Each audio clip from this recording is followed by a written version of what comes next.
All right, you guys, thank you for joining me again. Get ready with me as I go to the source to get HIV and syphilis testing done. I know, kind of sounds weird, right? Why would I be sharing this with you guys? Because it is time to stop the stigma.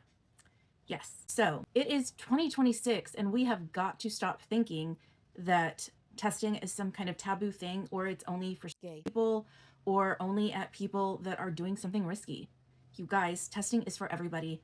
And even though I test fairly regularly, anytime I decide that I'm confident enough to jump back into that dating pool, I do go to my doctors and I ask for the full STD panel. They're not always doing it. And I recently found out that I have not actually gotten a syphilis test since 2023, even though I asked last year when I started dating again for the full panel. And I recently learned that even though I did test back at the end of 2025, it can sometimes take up to 90 days for the HIV virus to show up on testing. And I had tested pretty much right away when everything had happened with Amric last year, and I didn't wait a full 90 days. So I need to test again. And because the source has such amazing grant writers and incredibly talented staff, they have gotten testing partners that are doing it for free, and they have amazing promotions on the first and second Friday of every month, or excuse me, first and third Friday of every month. And since today, April 2nd, is the first Friday of the month, Richard and I are both going to go get tested. Richard cannot remember the last time he got his test done, and since dating is not the only way that you can catch things, he's going to go do it with me. So let's get ready. Oop, let me get the lights behind me. I keep forgetting these lights. I know it's not Christmas, but it's cute, and I've decided to keep my Halloween decorations up, so let's go for it. There, that's nicer, isn't it? All right. So as per usual, I have my base on, my eyebrows done, and hair in my face. There, that should be better. And since we're going to the source, I thought we would do something colorful. So let's grab some options for eyeshadow. I'm thinking this palette. Yeah. And let's see what else. Maybe, yes. Yeah. What if we go back to basics, play with some color theory? What if we do red, yellow, and blue and get a mix moment going on? Yeah, let's just do that. Let's keep it basic, and we'll get some fluffy brushes so we can get some blending going. I think that'll do it. I think we'll go with these three. Let's get them wiped off so that we don't transfer any color. Okay, I've got a nice deep rich red in our Disney Villains palette, so let's start there. This one's already got kind of some pink staining, so let's just go in with this one first. And let's see, as usual, I've got a little bit of concealer going on my lid. I'll blend that in and we'll get started. So I've learned if I kind of hold this at somewhat of an angle, I'm less likely to cover up the YouTube camera. So, and you guys remember, this is my cute little Villains folding mirror. So my little compact mirror here. All right, and I think we'll start here and work our way out. Yeah, actually, let's make the red a halo so that we can kind of do a full circle Roy G. Biv moment. Yeah? Okay, so we'll start on the inner corner with this red pigment. And with red pigments especially, we want to build them up slowly because you blink and you've gone too far. Red is a difficult shade to use in cosmetics, especially around the eyes. And I know you're thinking, oh my gosh, red is everywhere. It's lipstick, you know, blushes, but it's actually quite difficult to get right, and it can stain, which is why they like it in things like blushes and lipsticks. But you don't really want staining around the eyes for obvious reasons, which is why it's hard to find a true red in eyeshadows. So you want to build it slowly like that. And I'm going to take it into my outer V as well. Looking at my lid space, I am going to do the inner corner slightly bigger.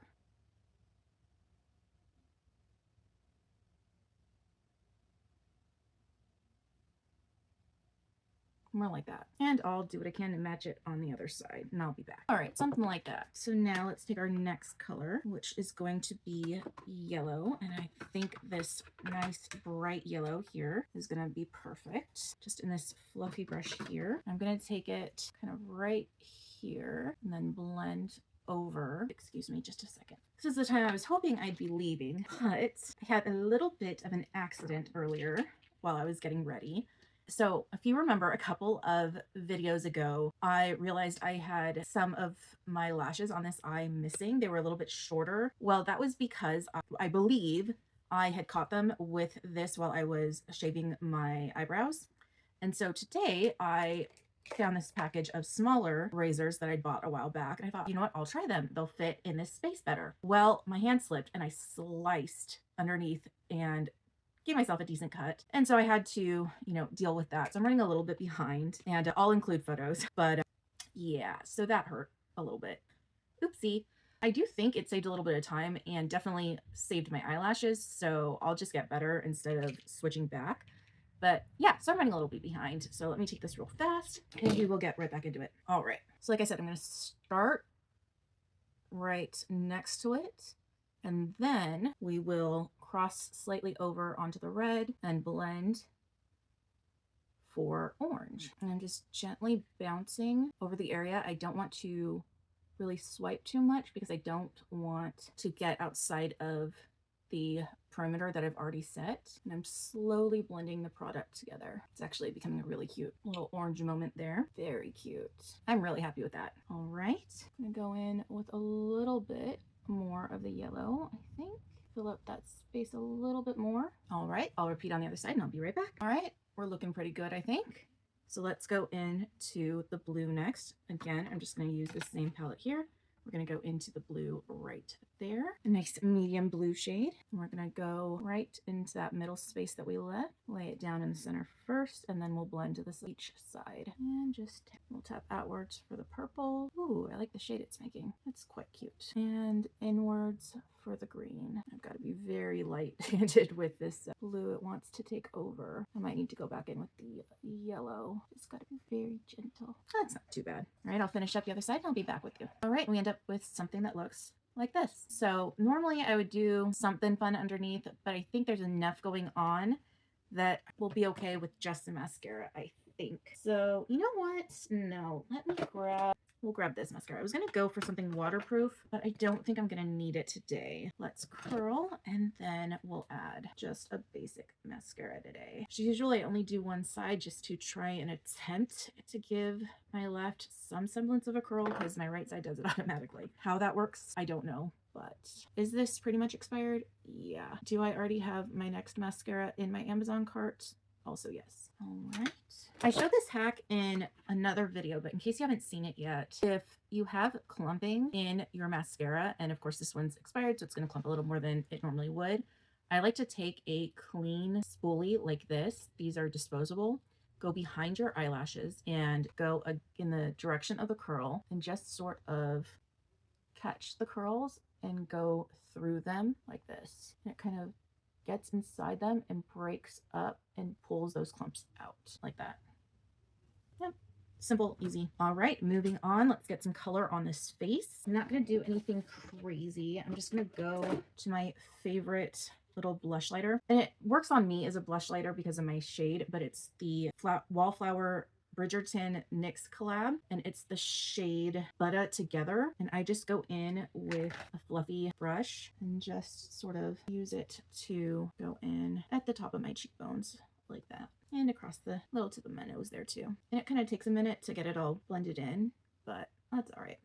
And that's all I'm gonna do. Let's do a lip and get some powder on, and we're gonna call it. And again, I just want to keep this very simple because we have so much going on with the eyes. So I'm going to go in now with the Maybelline Lifter liner.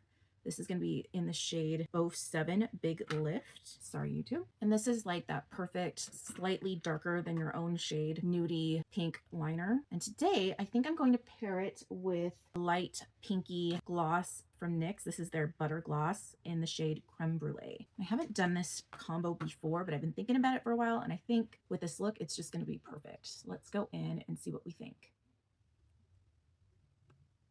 I'm just popping it in the center like that. What do we think? I like it. And also these all smell really sweet and nice and just yummy. Okay, let's get some powder in there. I've really been liking, and it's, you know, nothing super special, but the Wet n Wild Bare Focus Clarifying Finishing Powder. And it's just because it's this very inexpensive, easy to use pressed powder. And because it's translucent, I can just go as crazy with it as I want or as light as I want. And so I can go, you know, fairly heavy in my T-zone and then just very light out near my perimeter. And so I just like to set pretty heavy under my eyes on a flat, sort of fluffy brush like this one. And then around where I got really oily, like on my nose, right up on my upper lip. And then of course my forehead. I'm just loading it up onto the brush. I also get right up here on my chin. And then I can just sort of quickly run it over to set the rest of my face. Just kind of lightly fluff out the rest like that. And of course, finishing it off with the NYX, the Marshmallow Setting Spray. All right, guys, so that's going to be the look. I haven't dried my hair yet, but give you a quick sort of idea of what that'll look like once it's down. All right, so as always, stay safe, be kind to yourself. I love you, and I'll see you in the next one. Bye. Hey, you guys, as you can see, I've made it here to the source. I'm going to film out here for privacy reasons. I don't want to accidentally catch any other patients or record any patient information, which might actually accidentally happen once we get inside. So we are here. We're excited. We're about to get poked, and I will update you once we get out. See ya. Hey guys, I told you I'd be back. So the testing was super easy. All we needed to do was prick our fingers, much like a diabetes blood stick. And they put it in these little rapid tests, much like the COVID tests were. And they mixed in a couple chemicals, bing, bang, boom, we got our results. So I was negative for both HIV and syphilis, and Richard was negative for HIV. He didn't go for the syphilis test. That was all right. And I actually didn't do any after filming because Renee, the source clinician, was actually incredibly sweet. We talked for a little bit longer than we probably should have. We bonded a little bit, and I told her about the sexual assault that happened back in October, which is why, of course, I probably should have worn waterproof mascara. Does anyone else cry when somebody is kind to them, or is that just my own trauma? And explained why I came back in to do some more testing.